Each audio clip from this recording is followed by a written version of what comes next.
Welcome everyone to our webinar session for the Well-Heeled Life Education Series. I hope everyone's going well and has been able to get through these really challenging past few months. Thankfully, we are coming out of it all now, and hopefully we can move on and get back to a more normal lifestyle. It really is my great pleasure to welcome you to our second session of the Well-Heeled Life 2020 Financial Education Series for Women. My name is Janine Williamson and I'm one of the Wealth Advisory Directors here at William Buck. It is really fantastic to see the attendee list of so many clients joining us again for our second session. We also have a number of new people signed up for the webinar, so welcome to you. We have Diana Dichiera online with us, but before I go ahead and welcome Diana, I'd just like to touch on a few points. Here at William Buck, we take the financial wellbeing of women very, very seriously. For those of you who aren't familiar with our Well-Heeled Life, it is a dedicated online site providing financial information written not only by our accountants and advisors, but also trusted specialists in other professions. And also, an example of that is Diana tonight. We share financial information around issues that may be relevant to you and your situation to help you be more financially savvy. In that regard, we'd love you to follow our Facebook page. Further details will be provided in a follow-up email tomorrow. At William Buck, we have a women's committee, which I chair, dedicated to events like these for our female network to gain financial information. As one of the largest accounting and advisory firms in Adelaide, we see this as an investment in the financial wellbeing of South Australian women. Earlier in the year, we were really thrilled to launch the Financial Education Series. With session 1, we did on borrowing to buy property and asset protection, and we did that one in our office. We had a really great response to the first session, but unfortunately, due to COVID, I'm blaming that on everything, we had to postpone the Tips for Financial Success session that was due to run in May in our offices. We look forward to rescheduling that session very soon. The series of educational sessions, we believe, provide an opportunity to gain some important information in a safe environment for you to ask the hard-hitting questions. You will have the ability to ask Diana questions during the session using the Q&A feature. Please be aware that we are recording this session this evening and we will be sending you a copy of the recording tomorrow in a follow-up email. Your name will pop up if you ask a question. If you prefer to ask the question anonymously, you can tick the box to ask your question without your name popping up. So on that note, I'd like to introduce Tindall Gask Bentley family law partner Diana Dichiera. Diana has been practicing exclusively in the area of family law for almost 15 years. She has been at Tindall Gask Bentley for nearly 12 years and a partner since 2015. In 2016, Diana was recognised as Family Law Rising Star in the Doyle's Guide for the Australian Legal Profession. And in 2018 and 2019, she was recognised as a leading and recommended parenting, custody and children's matter lawyer in that same guide. Diana specialises in all aspects of family law, including complex property disputes for married, de facto and same-sex couples, financial agreements, parenting disputes and also child support. Diana really has a true passion for family law and working with clients on such personal matters during some of their darkest times to achieve outcomes which are cost-effective and satisfactory for her clients. So welcome, Diana. Thank you, Janine, for that lovely introduction. As Janine mentioned, like William Buck, TGB has been around in the legal profession for quite some time. So it's nice to be working with other professionals with a long-standing history in the South Australian professional community. I'm going to bring up some slides to assist you all to follow through what is a complex topic in terms of family law, but also just to give you the opportunity, if so necessary, to take notes definitely during these times. We have various topics that we'll cover, but ultimately the key today is to give you some information that you may be able to walk away with, certainly when it comes to not only separations, but pre-relationship situations. So I'll share my slides with you now and we'll get started.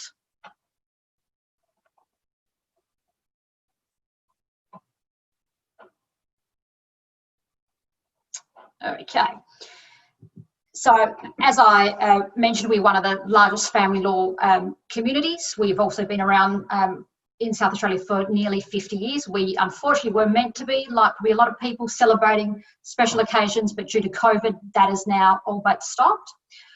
Not only do we specialise in family law, but as you can see, we also specialise in various other aspects, particularly wills and estates planning, which I'll touch on a little later, commercial transaction, personal injury, and various other areas of law. And in recent times, we've now brought into being almost on one half of the country, with offices in Western Australia, Northern Territory, and offices in almost north, south, east and west of South Australia.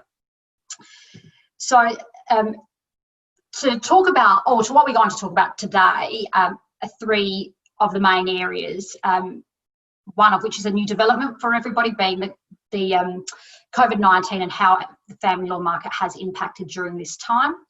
We'll then touch on pre-relationship asset protection and, of course, post-separation. And in post-separation, I will deal with a number of topics, including parenting disputes, as well as an aspect called spousal maintenance.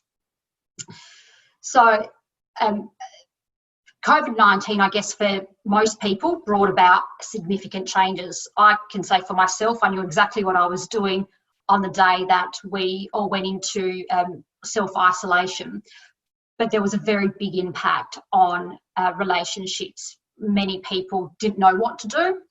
Many people didn't know how and if they should separate. They didn't know whether orders would remain in place and what the court would do with them. Ultimately, what the court had determined was that the situation should remain the same as best as possible. That is, focus should always be where there were children concerned in their best interest. To increase communication between parties, that was one fundamental aspect that the court sought to remind parties of, because during times when all of a sudden, even though we were deemed an essential service, the court essentially closed for a period of time, it was important for parties to continue to communicate about their children when suddenly lawyers and court systems were not necessarily as available as they once were. From my own personal experiences, I can certainly say that the increasing communication has helped parties improve their relationships that I suspect without COVID we wouldn't have seen. Litigation certainly shifted from being an all-out dispute to a focus on how to negotiate an outcome that would have once potentially not been possible. At the same time, and when it came to parenting disputes, what we had to recognise is that there was a shift. Domestic violence was a concern that might increase. And so what the court quickly identified after an increase in numbers is that they needed a new regime to establish and help parties in the midst of COVID-19. So what the family court recognised in the period of late March, early April, was that there was a significant increase in cases.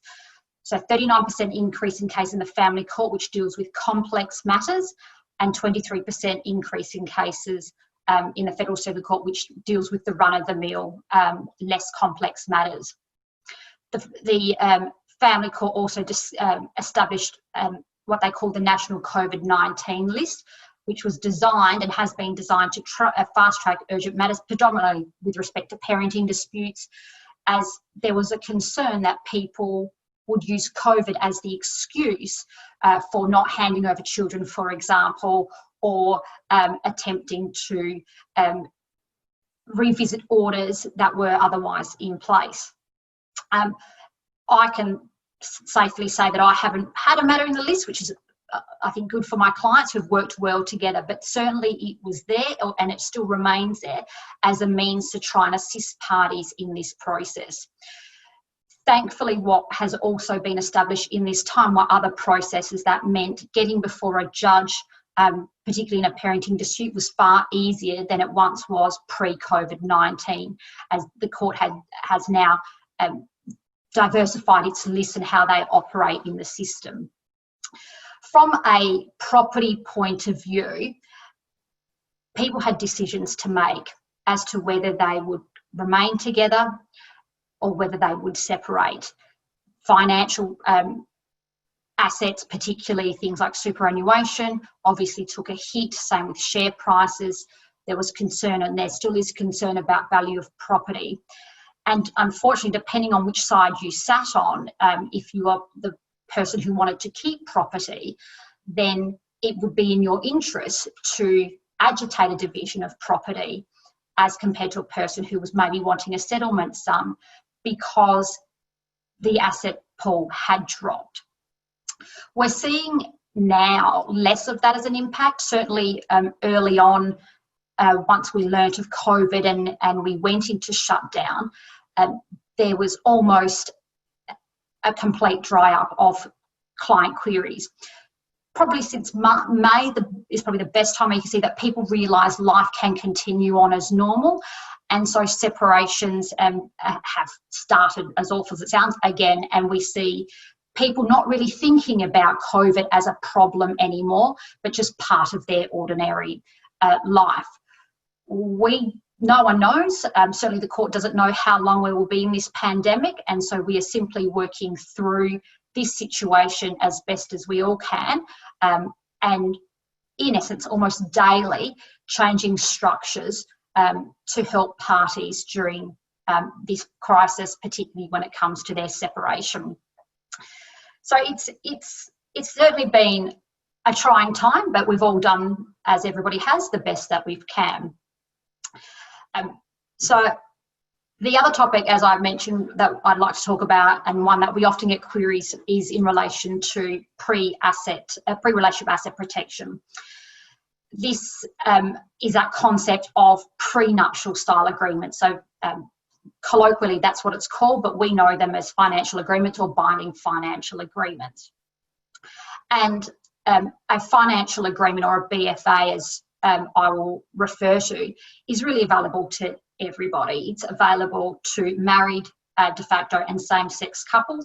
And of course, the key is for that agreement to detail what would be the outcome of a division of property in the event of separation.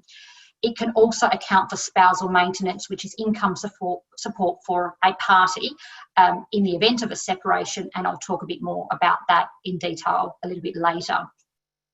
Critically, what it cannot do, as the title suggests, is that it only deals with your financial matters. It cannot put in place arrangements in respect of parenting disputes or time spending arrangements.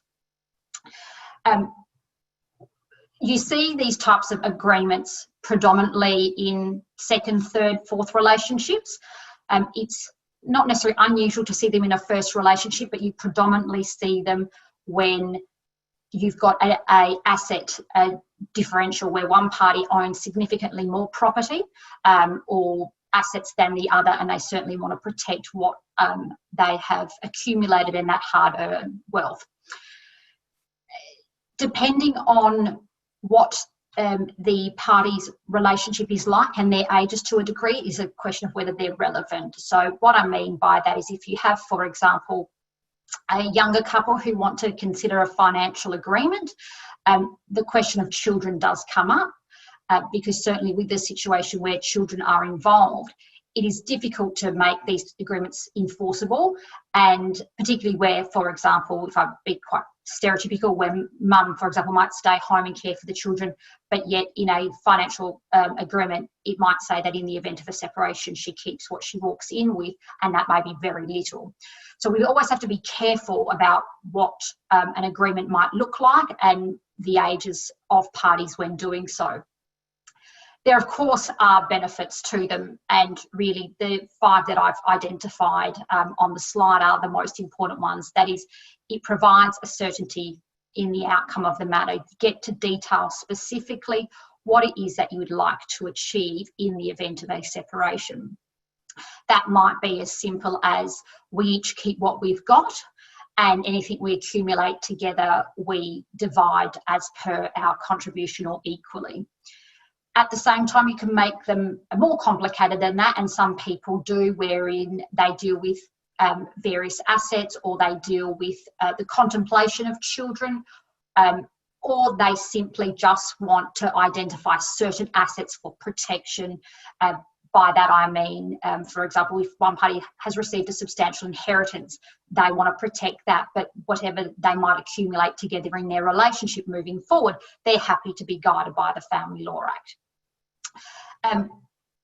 As I've written, it also maintains control of the outcome, so the parties get to decide what that outcome would be and how those assets are divided.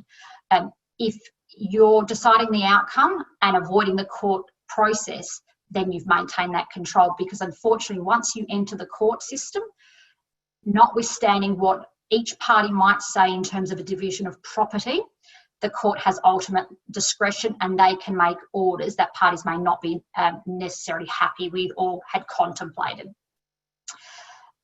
Whilst a binding financial agreement is an expensive process to do, it's certainly not as expensive as going through litigation, which can last years. The current, outside of COVID, I should say, the current length of a matter from the first date of a hearing to a potential trial and outcome could be as long as 2 years, in some cases longer. So a financial agreement takes all of that away. In the event of a separation, parties can put that agreement in place and know they can adhere to it at that point in time. I should also point out that obviously we're dealing with a document that you have to forecast your future on. That is what we try and do that, and we may not be contemplating everything that you had thought of in the beginning. That's still perfectly okay, because it's not unusual for parties who have entered a financial agreement a few years ago or more, and then ultimately separate and decide, well, in addition to what we've done in that agreement, we want to now account for something else. And that is perfectly okay. And inevitably what happens is you would terminate your current financial agreement and enter into what I call a consent order that divides your property. Because of that reason, that we can't contemplate everything that might happen. The last point I've got there is really critical to know, that agreement does not have to be fair to be binding. The rules of compliance and making sure an agreement in this regard stands is through lawyer compliance. So there's a strict set of rules that must be complied with in order for it to be binding. That includes providing financial information, and that is exchanging, you might be of taxation returns, bank account statements. So I like to describe it as putting your financial position on the table, because one of the reasons that agreements can be set aside is for a lack of disclosure. So even if a party agrees to something that is not in accordance with the Family Law Act, then what can happen is that agreement can still be drafted, and so long as both parties understand the terms of that agreement, we can of course put it in place, and a court may still abide by it if someone tried to set them aside. So those, it's always something to contemplate. When we do these types of agreements, what we're looking at is giving them and doing them over time. We can never rush these types of agreements, because coercion and duress is another reason that they can be set aside. there are also times when you shouldn't do them. There are cases out there that talk about people signing them on the day of the wedding. The agreement won't stand. There are times where people might sign them just after their relationship has started. For example, after a wedding day. Again, there's some concerns there that the court may consider that that's too stressful of a process and too much pressure, and therefore they can be set aside. Interestingly, and whilst I've called it pre-relationship asset protection, a financial agreement can also be drafted and prepared after a relationship has started. So what I mean by that is something may change. You might be due to receive a very significant inheritance or compensation monies, and you want to protect those. You can absolutely do a financial agreement during the course of your relationship that still details what may be the division of property at the end of a relationship. So there's lots of them. Lots of lawyers won't necessarily do them because they are difficult documents. Many of them are being set aside. I often refer to Grant Hackett, who had his binding financial agreement set aside. So they are certainly done with extensive legal advice and an understanding of what you're getting into, and hopefully being able to forecast a future, which I know for myself is really difficult to achieve. Okay, so I'm going to turn to the topic of post-relationship, and this is going to cover a few items. I've broken this down into various aspects of which I'll talk you through, but I thought it would be very helpful, and I know that's one of the queries that I've just had about what is a de facto relationship. And really critically, what a de facto relationship consists of is two parties living together for at least 2 years, that there is a child of the relationship, or what we call that there's a substantial contribution to the relationship which would result in a serious injustice. And of course, you can register the relationship. So item 1 and 2 are very straightforward. Live together for 2 years, child of no problems. Where there can be some concerns about what is defined as a de facto relationship is in item 3, that is, what's a substantial contribution. And the best way I can probably describe that is, for example, if you live together for 6 months, but you've injected a sum of money, for example, into a parcel of land, you might have paid off a mortgage, and then you separate after that period. That, to me, is a substantial contribution, and if the court didn't hear you, then you would be, it would be unjust.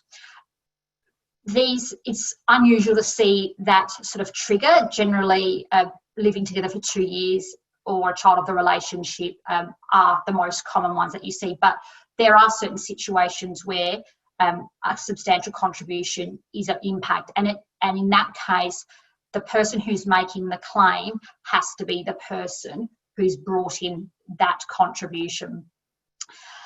A little known fact is that you can now register relationships in South Australia. This has been for the last couple of years, but the key to doing it is both parties must consent. If there's no consent, you can't register the relationship. So when we're then looking at the divisions of properties itself, and this will relate to married couples when I talk more generally in a moment, what we're of course dealing with when dealing with divisions of property is what we call financial contributions and non-financial contributions. So the first one is fairly straightforward. It's contributions that you make to your relationship in a financial sense, but equally it can be contributions made in a direct sense. And what I mean by that is by someone on your behalf. So families gifting monies or gifting property, I have seen before. So those are deemed indirect contributions. Non-financial contributions are contributions to things like construction. It can be, so if someone is in the building industry and they build a home or make improvements that you would otherwise pay for, that's deemed a non-financial contribution. And of course, we look at a contribution to the welfare of a family and children, of course. And we do look at things like domestic duties and who did the cooking and the cleaning and who cleaned the garden, etc. What is fundamental to know is the role of a parent and the role of an income earner in longer relationships is deemed equal. There is no differentiation between those two roles because parties have made a decision during the course of the relationship to undertake those roles for the benefit of their family. The way we determine then divisions of property are really under some steps. Now, depending on who you talk to, it's a 4 or 5 step process. And what I mean by that is, first and foremost, we have to consider whether there is the need for there to be a division of property. So looking at what each party has before there's any further assets to be divided. And inevitably, in most cases, there is an entitlement to a division of property because there might be assets that are in joint names, or there is such a difference between what one party is keeping to the other that it still would be unjust not for it to occur. We then look at your asset pool that is available for division, and we also then consider your contribution. So what item 2 is broken down to is 2 factors. We look at the assets that you walk into a relationship with, and we look at the what lump sums, if I describe it that way, you contribute during the course of your relationship. And these are all important because they have impacts on division. So item 2, in essence, is pre-relationship to the end of your relationship, and then we consider your future needs. So that is from the day you separate and moving forward. So we traditionally do adjustments on a percentage basis based upon those financial contributions and those future needs. And of course, once we do that, we have to stand back and make sure it's fair. And if it's not fair, then justice and equity prevails, and we say there must be a further division or an adjustment to the husband, to the wife, or to the spouses, depending on the situation. I'm going to talk through a bit about what those details are, but I think it's good to know what property consists of. And as I've got there, it's held by each of you in individual names, and it doesn't matter when it was purchased. So in most situations, you don't find assets purchased after separation, but in situations where you've got a long period between separation to when you're dealing with a property division, you can. That might be real estate, that might be investments. Those are going to be brought to account. Assets held by other entities, so businesses and trusts, are also brought to account, and resources, or what we call as a financial resource. That might be something that you know is going to crystallise in the future, i.e. a compensation claim that hasn't yet been finalised, or inheritance that hasn't yet come through but someone has in fact passed away and you're receiving a benefit. That, of course, is a financial resource, and that will be brought to account as well. So they're just some of the examples of what can be deemed as real estate. And we have also lots of other ones to contemplate. So cars, boats, the whole kit and caboodle. We look at everything. Nothing is out of the mix when it comes to what is considered property. The hardest ones, obviously, to deal with are particularly that relate to the last 3, so trust, business interests, and property. The trust is fundamental in understanding who has control. So if either party has control of the trust, then of course it can be deemed an asset, or the trust of the asset deemed part of the available property for division. It's more complicated when you don't have control, but in some regard, those that might be beneficiaries to a trust and have in fact received a distribution, they too, or that component of the distribution, can be deemed an asset. So they're always more complicated when you see trusts. So with business interests, we look at the entities itself, and in some instances it can be the simply the stock on hand, or it could be the assets that the business holds as opposed to the interest itself. Goodwill can obviously have a value as well.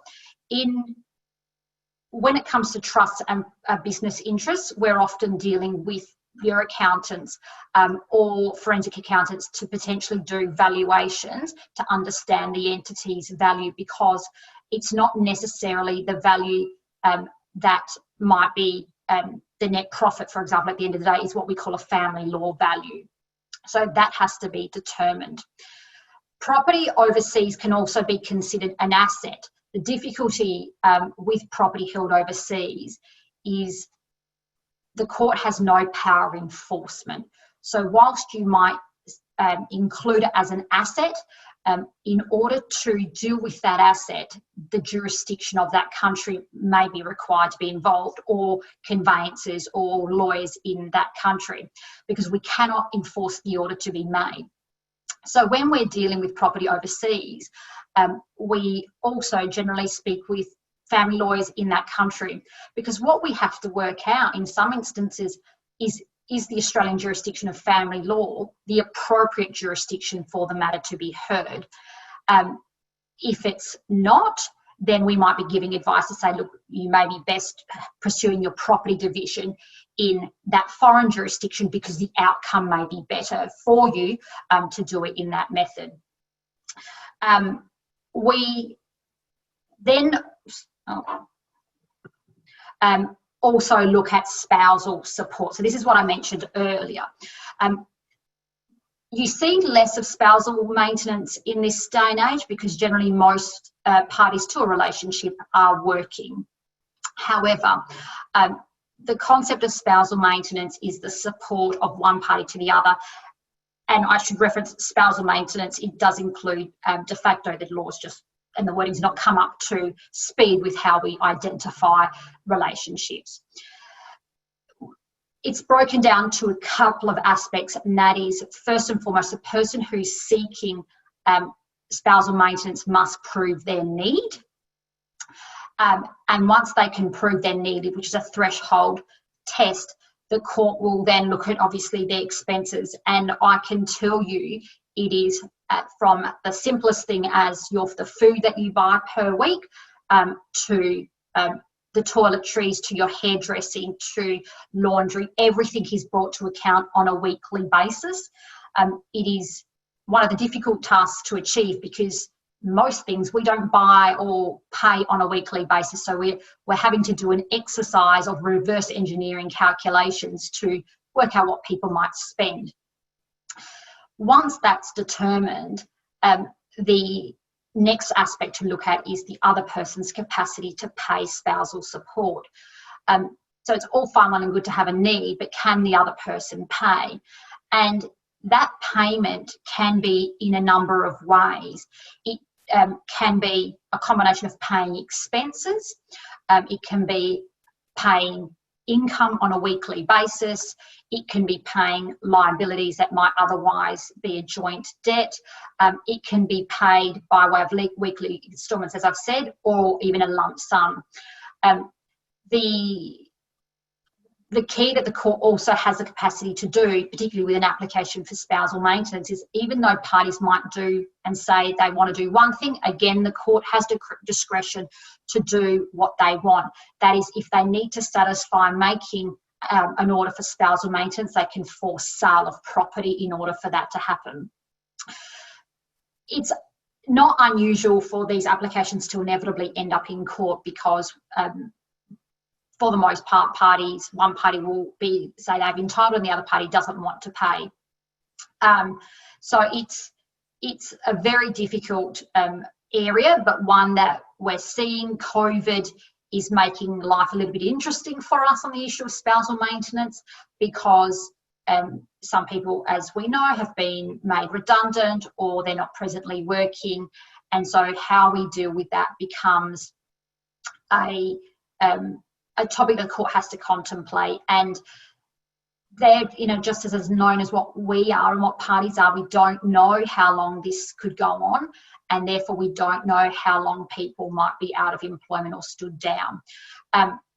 The interesting part to all of this is spousal maintenance is income directly to that party. So if a party is in receipt of Centrelink benefits, it's not deemed income. I describe it to my clients as bonus money because we're not asked to bring it to account. Child support, on the other hand, is, but inevitably a court will say, well, that's for the benefit of the children. So it's a difficult topic, but one that you see from time to time. Spousal maintenance can also be paid long after a final order for a division of property is made. There is no end result on it, but what we try and do is extinguish those claims in forms of either orders or financial agreements so that there is no comeback. Entering new relationships will inevitably, and being supported by another party will inevitably stop spousal maintenance. So there are a few reasons how you can get out of it, or it's forced to stop being paid. But ultimately, if there's children under the age of 18, a party isn't working, or in some instances there are children with a disability, spousal maintenance is going to be paid. How much? No calculator, unfortunately. It really is in the court's discretion unless parties can agree otherwise about what those payments are going to look like. So, children and what happens in the event of a separation. Inevitably, this becomes the most emotional topic for parties. Children are the most important, money is recoverable. When we see clients in relation to children, it can often be very soon after, and the emotion is there, it's raw. What we try and do is eliminate as much stress as possible and achieve an outcome really quickly. That's the ideal goal. No one wants to be in the court system for 2 years. We as lawyers don't want to be there, not because it's not our job, but we cannot take away that stress. People take it home, it impacts on all of their life, their working life, their personal life, even just simply caring for their children. So it's fundamental that when dealing with children in a separation, we try and achieve an outcome as quickly as possible. The Court and the Family Law Act is pretty clear in terms of how we determine care arrangements of children, and I suspect the words best interest of a child is not unknown to many people. That's our fundamental consideration. And we have to always consider that as well as the court when determining what care looks like. What best interest of a child is met or is deemed to be is making sure that both parents have a meaningful relationship with in a child's life, and of course protecting from physical and psychological harm. The word meaningful is very subjective. It's not defined within the Family Law Act as to how one might have a meaningful relationship with their child or children. That could be as little as having simply time, but it might be where that can't be facilitated through electronic means. There's a lot of things are happening now. In some instances where you've got children of relationship where one party is unwell, seriously unwell, for example, it might be truncating a time to maximise that relationship before certain situations where one party might pass away. So we look at all of those factors when determining what a meaningful relationship and involvement looks like. What is important to note is that unless there is a court order, the responsibility of a child doesn't change. That is, the decision-making process remains joint unless a court order says otherwise. For the most part, that responsibility is going to be joint. So it's what we call equal shared parental responsibility. That is the decision-making process of what I call major long-term issues. So schooling, living arrangements where it makes it difficult for one party to spend time with the other, or with the child, health, cultural and religious upbringing, and in some cases the change of name, they are deemed joint decisions, and for the most part fall under equal shared parental responsibility. If it is determined that the presumption doesn't apply, then an order can be made for sole parental responsibility. And generally you see those where there might be issues around family violence, or in some instances between parties who have a dispute in regards to medical decisions. One party may be tasked with making the medical decisions for a child because the parties aren't in agreement as to what that might be. The key in all of this, and what a court always asks us to consider, is maintaining routines. Whilst a separation is really difficult for the parents, it is equally as difficult for children, particularly when they come to understand what is going on. We try, and the court tries, to maintain routine, so keeping their schools the same where possible, keeping their extracurricular activities the same where possible. That for them is structure. We want structure and consistency and continuity, and that's the expectation that we all have for our children, and obviously what a court wants as well. What sometimes isn't really thought about is how the children are responding to a separation. Children, depending on their ages, will be more open in some instances, and some will shut down and close off.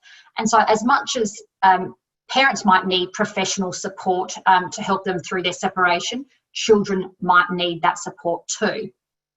That can come in a variety of ways. I often say to clients, does the school have a counsellor? The reason I give that first option to my clients is it's not a change for the children. They're in their school environment, they're in their safe environment and secure environment, and therefore seeing someone like a school counsellor is just part of their day-to-day routine.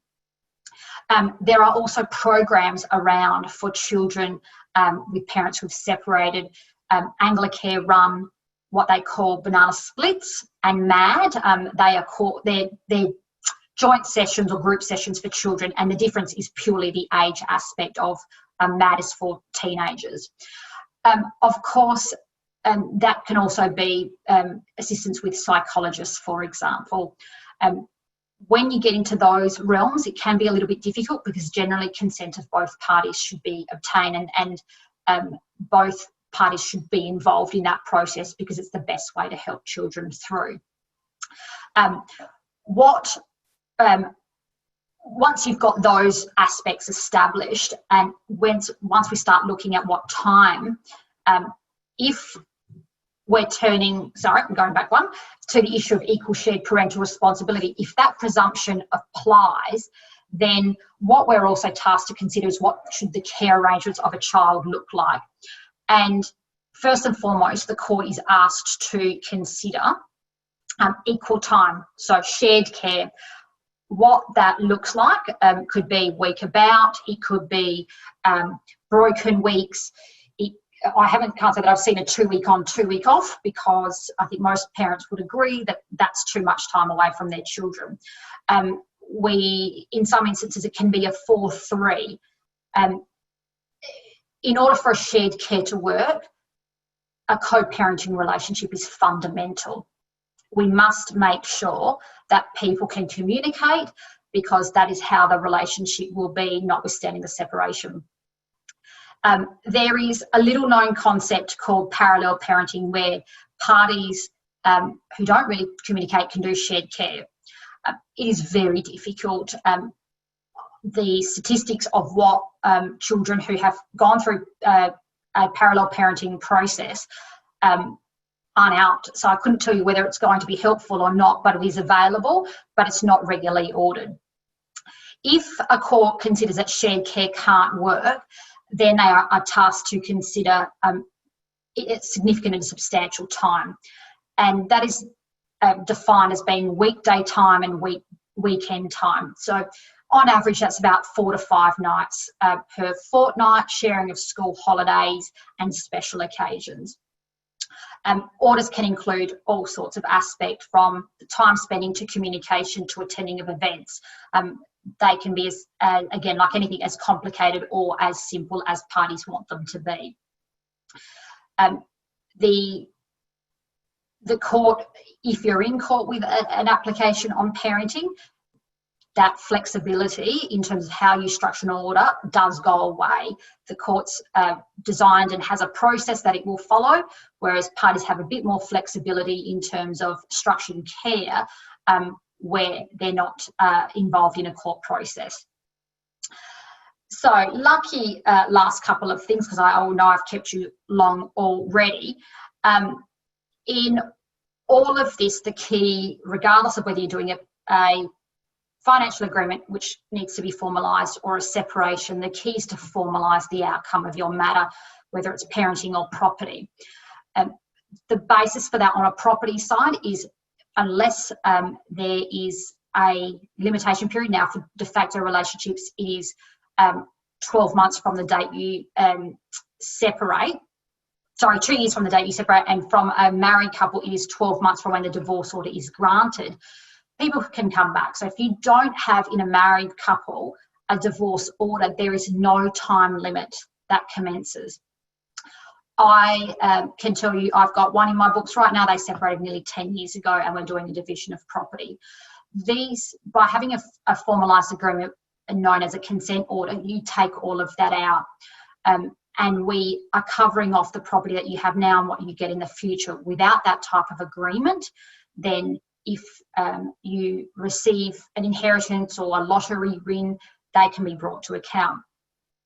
Same principle applies to parenting disputes, in that you formalising puts structure around time.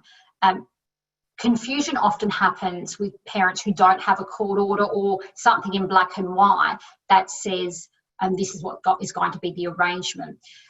With a parenting dispute, if that order is in place and a party breaches it, there are repercussions. It's known as a contravention application, and parties can bring those applications, and there are consequences for not complying with the court order. So most lawyers, if not all of them, would say formalise your property or parenting matter once the agreement has reached. That, in the outcome of whether you're before a court or a negotiated outcome, it's still a consent order process. The key also to look at is your estate plan. Wills should be looked at and varied if so necessary, because the law does not recognise a separation, it more so recognises a divorce. So if you don't want your spouse or your partner to receive your estate, then the key is to change your will. Bear in mind, however, that real estate held as joint names falls to a survivor pending any order of the court. So that is if you've separated but you haven't transferred property out of joint names and someone passes away, then that property is going to go automatically to the other spouse unless you're before a court. In some of those instances, there are ways around how we deal with that, which might be to sever tenancies, so you own then one half of the property. Same principle applies to superannuation and life insurance policies. If you do not want your partner to benefit, then changing your beneficiaries is important. In super, in particular, you can do what is called a binding death nomination. That is, it must be paid to the person you nominate in your superannuation fund in the event of your passing.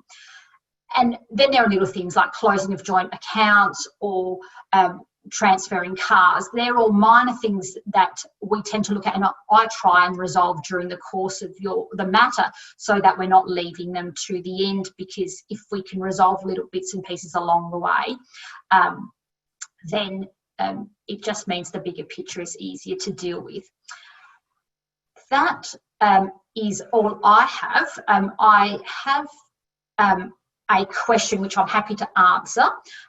So I'm just going to, which to help, it's in relation to sort of the constitution of a de facto relationship. Interestingly, whilst I mentioned that de facto relationship is a period of living together for 2 years, it can be collective period. So it can be, in some instances, parties might have lived together for a certain period of time and they were not living together. and then they certainly start living together. And it also can be over a number of nights in a week. So the determination of a de facto relationship is much harder than a marriage. The simple part for a marriage is you've got a certificate and that defines you're married. It doesn't matter whether you lived under the same roof or you didn't, you're married. In a de facto relationship, how you structured your relationship is really important. But it's the living together is not the be all and end all. It could be, are your finances merged? How did you present to family and friends? Was there a sexual relationship? All of these can impact on being a de facto relationship, and people test the waters. I can tell you that I have a matter at the moment where we dispute the existence of a de facto relationship for a number of reasons, but most critically, that whilst the parties lived together, it was not in a that true boyfriend-girlfriend relationship point of view. So they do come up. They're much more difficult for a court to determine, and in some instances, we don't let the court decide. We look at commercial realities and say, well, you could spend X amount on legal fees and may or may not get the outcome, or is there a commercial reality to this, and are you better off achieving an outcome that sees you paying less than legal fees? So de facto is definitely a harder one where you haven't got a defined period of living together. Thank you very much. I'm happy to take any other questions. Otherwise, I can turn over back to Janine, I think. Our sincere thanks to Diana for presenting online this evening. If anyone has any other questions, can you please get in touch with Diana directly? So thank you again, Diana, for taking the time out. It's very complex and obviously emotional issues, but yeah, you presented it very well. Thank you. Thank you. Okay, so thank you all for joining us tonight. We will send a follow-up email after the conclusion of this session with a feedback form. It would be greatly appreciated if you could provide us with your feedback. In the email, we will also provide a link to the ebook that Diana recommended, as it provides far greater detail for people contemplating or unfortunately experiencing a separation. After tonight, there are 3 sessions remaining in the A Well-Heeled Life Financial Education series for women. We have tips for financial success, we have superannuation and estate planning and aged care. We look forward to seeing you at our next session. We'll let you know when. We will be in contact with those details very soon. So keep an eye out on your emails and on the Well-Heeled Life Facebook page for updates. So thank you again, everyone, and good night. Have a great evening.